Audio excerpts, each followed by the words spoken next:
सेठ गेंदा सुबह सुबह गर्मा गर्म पूड़ी और सब्जी खा रहा था। तभी अचानक से गेंदा अपना पेट पकड़ लेता है। अजी क्या हुआ? मैंने तो पहले ही कहा था 70 पूड़ियां खा चुके हो, अब बस भी करो वरना किसी दिन पेट फट जाएगा आपका। अरे नहीं नहीं, अभी तो मेरे पेट का एक कोना भी नहीं भरा है और तुम कह रही हो बस करूं? वो तो पूड़ियां खाते हुए मुझे गैस बन गई है। छी छी छी, शुरू हो गया इनका परमाणु बम। अब से रात तक बस मिसाइलें दागते रहेंगे ये।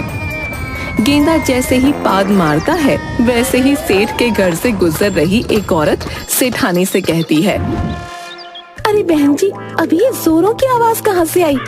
ऐसा लगा जैसे कुछ फट पड़ा हो। हाँ, मुझे भी आई है। मुझे भी ऐसा लगा कि न जाने अचानक से भूकंप आ गया है, लेकिन समझ नहीं आ रहा कि क्या फटा है।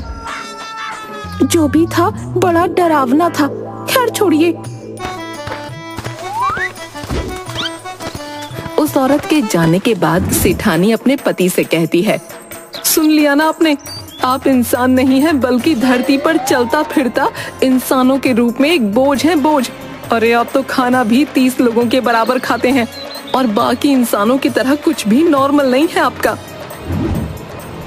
अरे पैसा मेरा, खाना मेरा, खाता मैं हूँ और मिसाइलें भी मेरी, तो दिक्कत भला उस औरत को क्यों थी?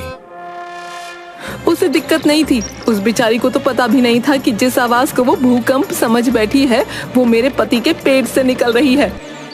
गेंदा सेठ था तो धनी, लेकिन खाने पीने के मामले में उसका मुकाबला गांव में कोई नहीं कर सकता था।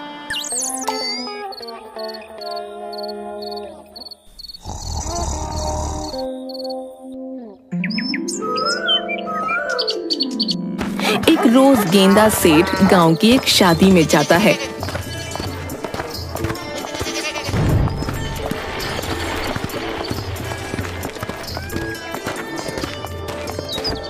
सुनिए जी, यहाँ हम सिर्फ न्योता देने आए हैं। अगर आपने शादी में किसी भी चीज पर हाथ लगाया तो मैं यहाँ से चली जाऊंगी। पिछली बार का याद है ना, आपने 50 लोगों का खाना अकेले खाया था और उस शादी में खाना कम पड़ गया था। अरे तो मुझे कोई जब भी शादी में बुलाता है उसे ये तो सोचना चाहिए ना कि मेरे शरीर के हिसाब से और मेरी खुराक के हिसाब से मुझे 50 लोगों का खाना तो लगता ही है। अरे गांव वालों की मजबूरी है कि तुम्हें अपनी बेटी या बेटे की शादी में बुलाते हैं, क्योंकि उन्हें तुमसे उधार पैसे लेने होते हैं, वरना तो तुम्हें कोई पूछे भी ना। आधे लोगों का खाना तो तुम ही खा जाते हो। सेठानी जहाँ एक तरफ न्योता देने जाती है, वहीं दूसरी तरफ गेंदा सेठ जलेबी, गुलाब जामुन, पूरी सब्जी देखकर खुद को रोक नहीं पाता और खाने पर टूट पड़ता है। तभी सेठानी से जाकर लड़की की माँ हाथ जोड़कर कहती है, बहन जी, मैं आपकी बहुत इज्जत करती हूँ। अब मेरी और मेरी बेटी की इज्जत आपके हाथों में है। अरे अरे बहन जी, कैसी बातें कर रही हैं आप? ऐसा भी क्या हो गया जो आप मेरे सामने हाथ जोड़कर ऐसी बातें कर रही हैं? बहन जी, मैं सेठ जी से तो नहीं कह पाई, लेकिन आपसे कह रही हूँ। वहाँ अभी शादी में खाना भी नहीं शुरू हुआ है और सेठ जी खाना खाने बैठ गए हैं और खाना तो ऐसे खा रहे हैं जैसे कितने दिनों के भूखे हो। अरे बाप रे, सत्यानाश हो इनका। अब तो पक्का आपकी बेटी की शादी में खाना कम पड़ने वाला है। रुकिए, मैं अभी उनको रोकती हूँ। आपकी बहुत मेहरबानी होगी।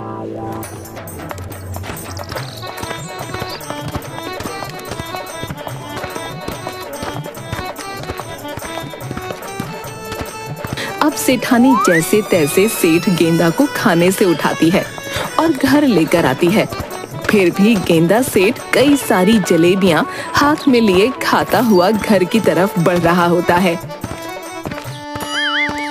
अरे अभी तो खाना शुरू किया था और तुमने मुझे उठा दिया। अब घर चलकर तुम मेरे लिए गर्मा गर्म जलेबियां बनाओगी। अरे जिंदगी भर तो खाना बनाते बनाते मेरी उम्र बीती है और तुम्हें शर्म नहीं आई? एक गरीब बाप की बेटी की शादी में खाना खाने बैठ गए। अगर आज शादी में खाना खत्म हो जाता तो उनकी क्या ही इज्जत रह जाती। ये भी तुम सही कह रही हो। अच्छा हुआ तुमने मुझे रोक लिया। सेठ जलेबियां खा चुका था। तभी रास्ते में उसे एक छोटा सा बच्चा लॉलीपॉप खाते हुए देखा, जिसकी लॉलीपॉप छीनकर सेठ झट से उसे अपने मुंह में रख लेता है। अरे ये बच्चा किसका रो रहा है? अरे बहन देखो जरा, आपका बच्चा क्यों रो रहा है? अरे रोए ना तो और क्या करे, सेठ जी को जरा देखो, मेरे बच्चे की चीज छीनकर खा गए। राम राम राम, ऐसा सेठ ना देखा मैंने। अरे कितने लालची हो गए हो आप, बच्चों की चीजें छीनकर खा रहे हो। शर्म कर लो या चुल्लू भर पानी में डूबकर मर जाओ। ऐसा पति क्यों लिख दिया भगवान ने मेरी किस्मत में। गेंदा सेठ की आदत थी कि वो जहाँ खाने पीने वाली चीज देखता वहीं बैठ जाया करता। चाय की दुकान पर जाकर एक बार में 20-20 कप चाय पी जाता। समोसे की दुकान पर जाकर एक बार में 60 से 70 समोसे खा जाता। मेहमानों के घर जाकर मेहमानों के घर का खाना खत्म कर देता। अब सेठ से तो सभी परेशान थे।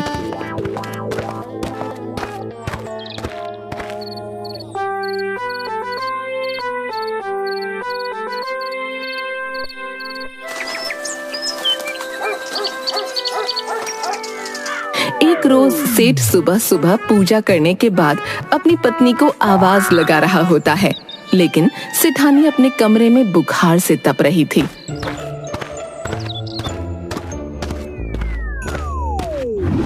आज मेरे अंदर इतनी हिम्मत नहीं कि मैं तुम्हारे लिए खाना बना पाऊं, माफ करना मुझे।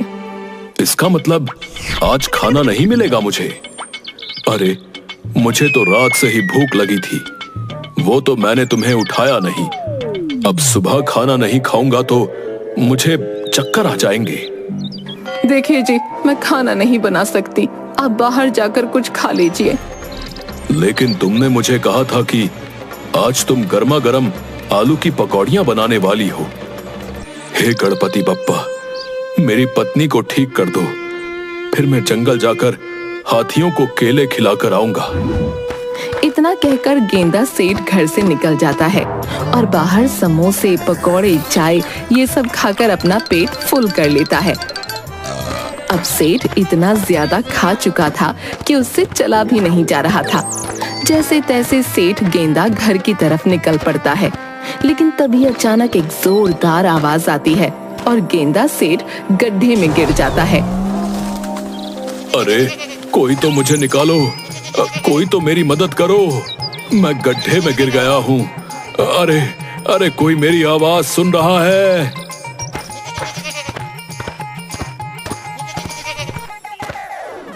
अरे सेठ जी, आप गड्ढे में कैसे गिर गए? जरूर मेरे बेटे की हाई लगी होगी, उस दिन उसका लॉलीपॉप छीनकर जो खाया था आपने। अरे बहन, गलती हो गई मुझसे, मुझे बाहर निकालो। अरे तुम्हें निकालने के लिए तो बुलडोजर मंगवाना पड़ेगा, गांव के बेचारे दुबले पतले लोगों को मारना थोड़े ही है। अरे जरा सेठ जी को गड्ढे से निकाल दो, सेठ जी गड्ढे में गिर गए हैं।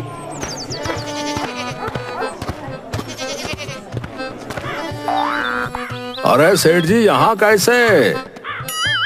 अरे आलू निकालते निकालते जमीन को ज्यादा खोद दिया, दिखाई नहीं दे रहा है कि गड्ढे में गिर गया हूँ। अरे गुस्सा मत करिए सेठ जी, आराम से आराम कीजिए। मुझे जरा अस्पताल जाना है। ताऊ चले जाओ यहाँ से। अरे अरे कोई बुलाओ किसी बुलडोजर को, अरे मेरा दम घुटता है यहाँ।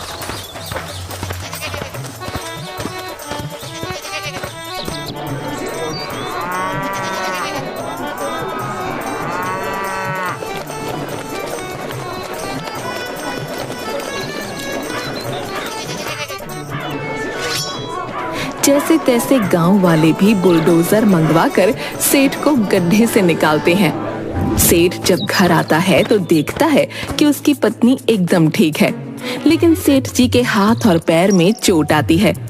ये हाथ पैर कहाँ से तुड़वा कर आ गए? कहाँ लगी इतनी चोट? आज कुछ ज्यादा ही समोसे और चाय खा लिए, जिस वजह से मुझसे चला नहीं जा रहा था, और मेरे आगे मेरा पेट था और पेट की वजह से मुझे गड्ढा नहीं दिखा और मैं उसमें गिर गया। वो तो भला हो गांव वालों का जिन्होंने मुझे बुलडोजर से निकाल लिया। अरे राम राम, इतना क्यों खाते हो कि अपने पेट के अलावा कुछ नहीं दिखता तुम्हें? अच्छा ठीक है, अभी मुझे ताना देना बंद करो। अब तुम ठीक हो गई हो तो मैं जरा जंगल होकर आऊं और हाथियों को केला खिला दूं। गणपति बप्पा से मन्नत मांगी थी।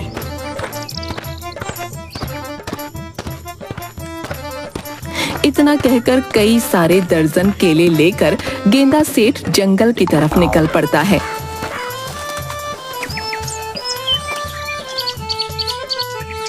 जंगल पहुंचकर गेंदा जैसे ही हाथी के बच्चे को केला खिलाता है, आसपास से 2 हाथी और आ जाते हैं,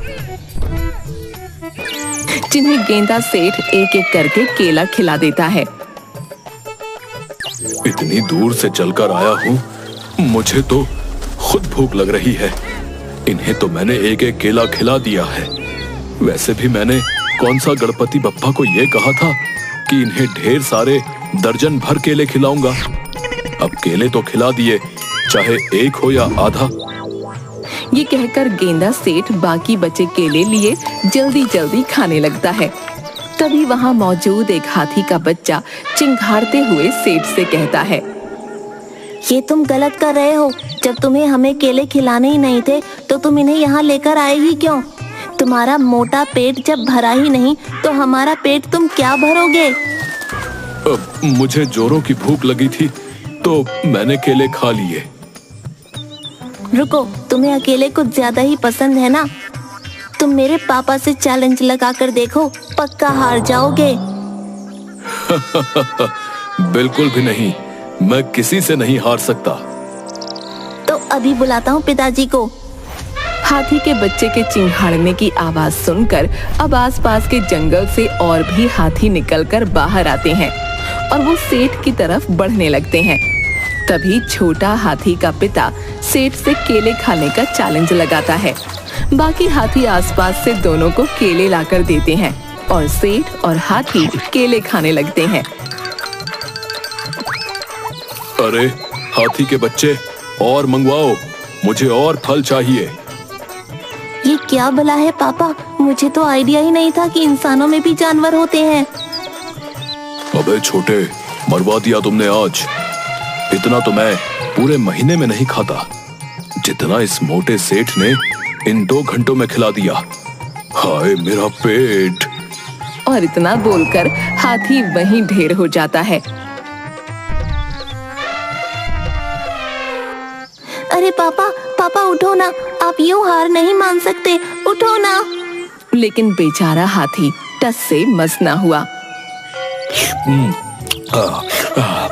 अरे बहुत स्वादिष्ट फल है, और लाओ, जरा भी पेट में बहुत जगह है।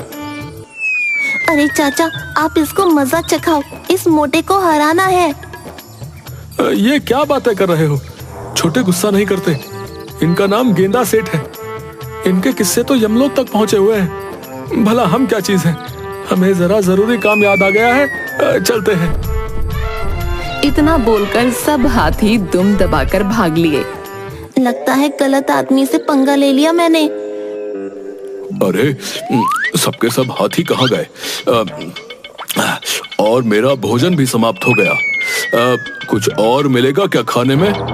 इसके बाद छोटा हाथी गुस्से से गेंदा सेठ की तरफ देखता है और वहाँ से जाने लगता है। अरे छोटे, तू भी नाराज हो गया यार? इधर आ, ज्यादा नहीं, 2-4 दर्जन केले ही ला दे। इतना सुन छोटा हाथी और तेज भागने लगा। मम्मी, मम्मी बचाओ, ये मोटा सारा जंगल खा जाएगा।